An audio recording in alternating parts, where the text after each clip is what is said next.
السلام علیکم ګرانو زده کوونکو، څنګه یاستئ؟ په دې هیله چې تاسو ټول روغ او جوړ اوسئ. ګرانو زده کوونکو، راځو خپل درس پیلو. خو بیا هم مخکې د دې نه چې نوې موضوع ته راشو، ګرانو زده کوونکو، زموږ د تیر درس موضوع وله د دایرې قوس، د دایرې قطع او همدارنګه د دایرې قطع او د دایرې قطع پیژندنه وه چې تاسو تیر درس کې ولوسته. که چېرته بیا هم پکې کومه ستونزه لرئ، کولی شئ تېره ویډیو یو ځل بیا وګورئ. نو نن راځو ګرانو زده کوونکو څلورم څپرکي ته، چې څلورم څپرکی د دریم څپرکي نه یو متفاوت څپرکی دی، ځکه په دریم څپرکي کې تاسو هندسي بحث ولوسته، یعنی په مکمل ډول هندسي بحث و. اوس راځو بیرته څلورم څپرکي ته چې زموږ د څلورم څپرکي موضوع ده تر ټولو لوی مشترک قاسم او تر ټولو کوچنی مشترک مضرب، چې 85مه پاڼه ده ګرانو زده کوونکو. نو موږ او تاسو وایو چې د دې لپاره چې د دوه عددونو یا له دوو نه د زیاتو عددونو تر ټولو لوی مشترک قاسم او تر ټولو کوچنی مشترک مضرب پیدا کړو، نو اړتیا ده چې شی لومړی قدم کې باید د دې دپاره چې شی وپېژنو، د ویش قابلیتونه وپېژنو. نو د ویش قابلیتونه وپېژنو، همدارنګه قاسمونه وپېژنو، مضربونه او اولیه او غیر اولیه عددونه په مفاهیمو یا مفهومونو باندې ځانونه پوه کړو. ځکه تر هغې پورې موږ نشو کولی دا وپېژنو، یعنې تر ټولو لوی مشترک قاسم یا د ټولو نه کوچنی مشترک مضرب وپېژنو، تر څو پورې چې موږ د ویش قابلیت یا قاسم سره یا د همدارنګه اولیه او غیر عددو سره بلدتیا نه وي پیدا کړې. نو د دې دپاره پکار ده چې موږ او تاسو لومړی د اعدادو د ویش قابلیتونه ولولو. راځو د لومړي سر کې د ویش قابلیتونه وایو چې پر 2 3 شپږ 15 او 10 باندې د ویش قابلیتونه دي، چې لومړي قدم کې زه تاسو ته پر 2 باندې د ویش قابلیت وایم. دلته تاسو ته لیکم پر 2 د ویش قابلیت. ښه ګرانو زده کوونکو، یعنې د ویش قابلیتونو له جملې نه نن پر 2 د ویش قابلیت وایو. نو مخکې د دې نه چې د 2 د ویش قابلیت تاسو ته توضیح کړم، په کتاب کې یو 2 پوښتنې دي، زه دا تاسو ته وایم. د همدې درس په جریان کې هم ځوابیږي او کولی شئ تاسو بیا ځواب ماته په کمنټ کې راواستوئ. لومړی ځواب تاسو ته وایي آیا د 210 عدد د 2 او 3 پر عددونو پوره د ویش وړ دی او که نه؟ که چیرې تاسو دا ویډیو تر پایه پورې وګورئ، نو انشاءالله کولی شئ د دې پوښتنې ځواب بیا راته په کمنټ کې راواستوئ. دویمه پوښتنه وایي د 2451 عدد د ارقامو مجموعه پیدا کولی شئ؟ نو دا به هم تاسو د دې ویډیو د کتلو نه وروسته کولی شئ د عدد د ارقامو مجموعه پیدا کړئ. نو راځو اوس پر 2 د ویش قابلیت وایو، چې پر 2 د ویش قابلیت نه هدف څه شی ده او کوم عدد پر 2 د ویش وړ دی. کله چې موږ او تاسو وایو پر 2 د ویش قابلیت، یعنې هغه عددونه چې پر 2 باندې پوره د تقسیم وړ وي. نو د دې دپاره چې موږ پوه شو پر 2 کوم عددونه د ویش وړ دي، دا یو قانون ځان ته لري چې د دې پر 2 د ویش قابلیت قانون موږ ته داسې وایي چې که چیرته د یو عدد یویز رقم 0 یا جفت وي، نو یعنې لومړی رقم یې 0 یا جفت وي، نو هغه عدد پر 2 پوره د ویش قابلیت لري. دلته تاسو ته لیکمه چې پر 2 هغه عدد، هر عدد چې لومړی رقم یې، ښه ګرانو زده کوونکو، پر 2 د ویش قابلیت کې موږ او تاسو وایي هر عدد چې لومړی رقم یې 0 یا جفت وي پر 2 پوره ویشل کیږي. اوس زه تاسو ته دلته د دې مثالونه لیکم. مثلا د مثال په ډول زه تاسو ته لیکم 342. څو لیکمه؟ 342، چې دلته تاسو ته لیکم 342. نو اوس راځو د 2 د ویش د قابلیت له مخې، بدون د دې نه چې ګرانو زده کوونکو زه دا د 342 پر 2 تقسیم کړم، چې وګورم آیا دا پر 2 پوره تقسیم وړ دی که نه، یعنې باقي مانده 0 راځي او که نه. بدون د دې نه چې زه دا پر 2 تقسیم کړم، د ویش د قابلیت د قانون له مخې زه دا ګورم لومړی رقم یې 0 یا جفت عدد دی او که نه. نو دلته لکه څنګه چې تاسو وینئ ګرانو زده کوونکو، د 342 عدد، د 342 عدد لومړی رقم دلته څو دی؟ 2. او تاسو د جفت طاق عددونو سره د تیرو صنفونو نه بلدتیا لرئ چې جفت عددونه کم دي؟ 2 4 6 8. دا چې دي دا جفت عددونه دي. نو دلته هم ګورئ لومړی رقم د دې څو دی؟ 2 او 2 خپله یو جفت عدد دی. نو د دې له مخې نه موږ او تاسو ویلی شو چې دا 342 پر 2 پوره چې ده د ویش وړ دی. په همدې ترتیب سره که چیرته بل مثال زه تاسو ته ولیکمه، مثلا لیکمه 990 ګورو چې آیا 990 پر 2 پوره د تقسیم یا د ویش وړ دی او که نه. نو د دې دپاره بدون د دې نه چې موږ دلته د ویش عملیه یا د تقسیم عملیه سرته ورسوو، ګورو د ویش د قابلیت قانون پر دې عملي کوو. د ویش د قابلیت قانون کې موږ او تاسو ته څه ویلي وو چې لومړی رقم به صفر یا جفت وي. د 990 لومړي رقم ته راځو ګرانو زده کوونکو چې دلته یې لومړی رقم څه ده؟ صفر دی. د ویش د قابلیت له مخې لومړی رقم باید صفر وي. نو دلته لکه څنګه چې دا صفر دی، نو په دې معنی چې 990 عدد مکمل پر 2 پوره د تقسیم وړ دی. نو وایو چې 990 پر 2 پوره تقسیمیږي. یا که بل مثال یې ګرانو زده کوونکو زه تاسو ته ولیکمه، مثلا لیکمه 640. 640. نو دلته ګورو بیا هم لومړی رقم څو دی؟ دلته جفت عدد دی، یعنی جفت عدد 4 دی.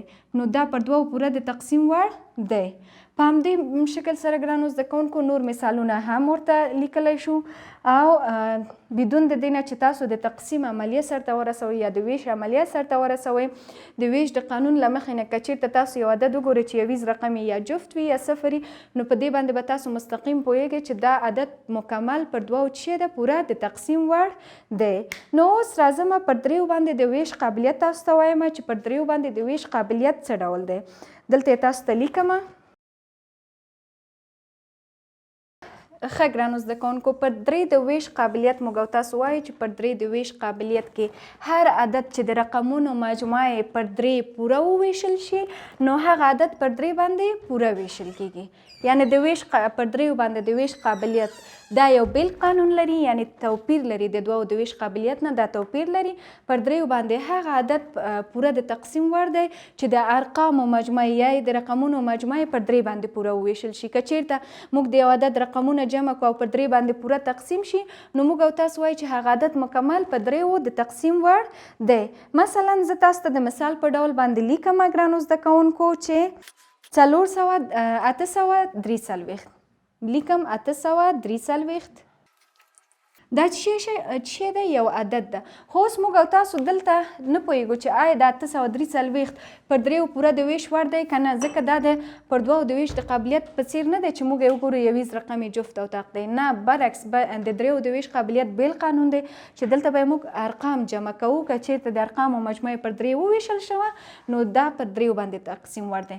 ارقام یې څنګه جمع کوو؟ دلته یې زه تاسو ته لیکمه. مثلا 840 لرو، نو رقمونه 8 دي، 8 جمع کومه د چی سره؟ بل رقم 4 دی، د 4 سره بیا هم جمع کوم بل رقم دلته څو دی؟ 3، د 3 سره جمع کوم. نو اوس ګورو که چیرته د دې حاصل داسې یو عدد راووته چې پر 3 وویشل شو، نو 843 د تقسیم وړ دی پر 3. که چیرته داسې یو عدد حاصل راونه وته چې پر 3 پوره ونه ویشل شي، نو وایي چې 843 هم پرې پوره د تقسیم وړ نه دی. نو دلته دا جمع کوو ګرانو زده کوونکو.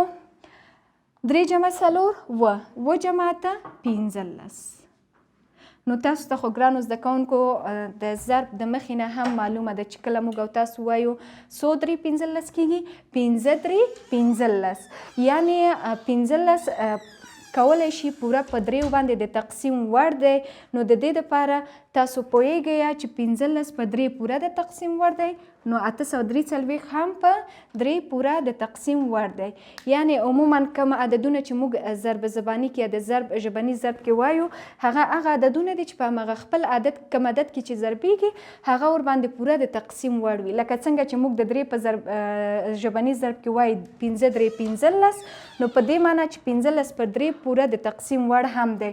نو د دې دپاره وایو چې کله چې 15 په 3 د تقسیم وړ دی، یعنی 15 چې دلته په 3 د تقسیم وړ دی، نو وایي چې 843 هم اوس پر 3 پوره د تقسیم وړ دی یا د ویش وړ دی.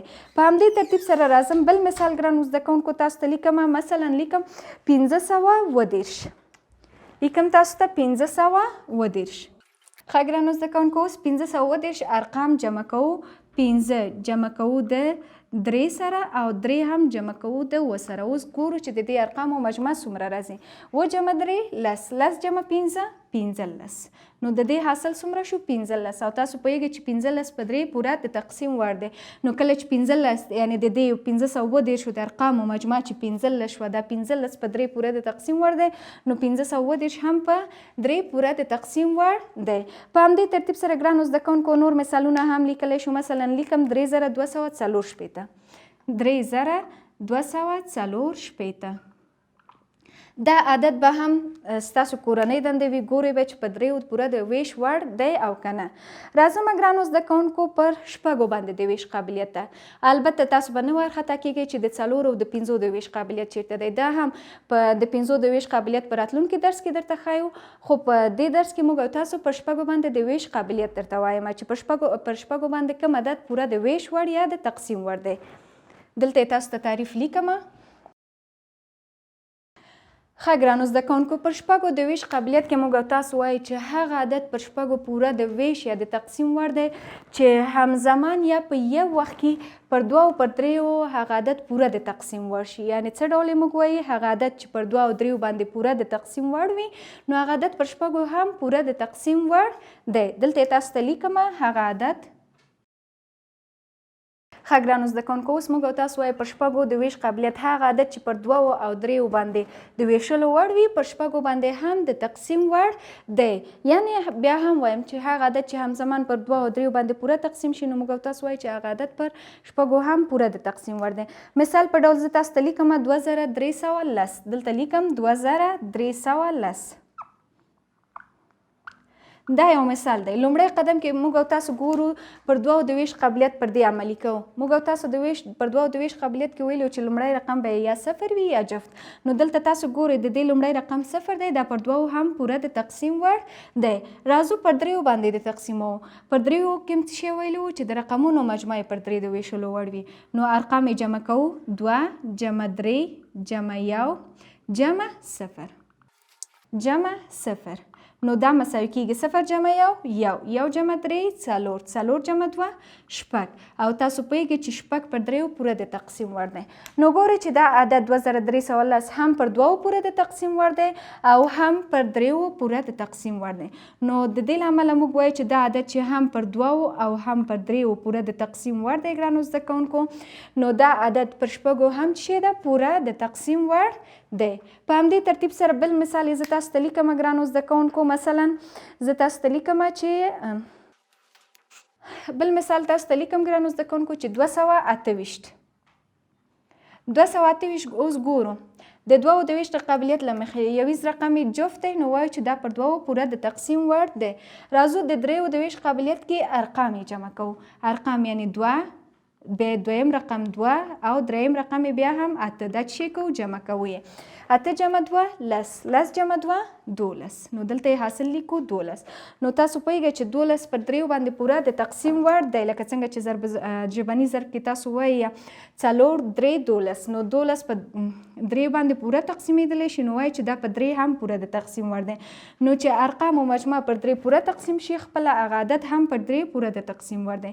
نو کله چې دا عدد هم پر 2 او هم پر 3 د تقسیم وړ دی وایي چې دا 228 پر شپږو هم پوره د تقسیم وړ دی. نو ګرانو زده کوونکو زموږ د ویش قابلیتونو پر 2 3 او شپږو د ویش قابلیتونه هم دومره وو. که چیرته پکې کومه ستونزه لرئ کولی شئ مانه په کمنټ کې پوښتنه وکړئ. او فعالیت چې په شپږ او په 8 پاڼه کې پوښتنې دي دا ستاسو کورنۍ دنده ده. په منظم ډول به یې حلوئ او ماته به یې په کمنټ کې رااستوئ. او د دې دپاره چې تاسو دا درسونه په منظمه توګه ترلاسه کړئ چینل مو سبسکرایب کړئ او ویډیو لایک کړئ. د الله پامان.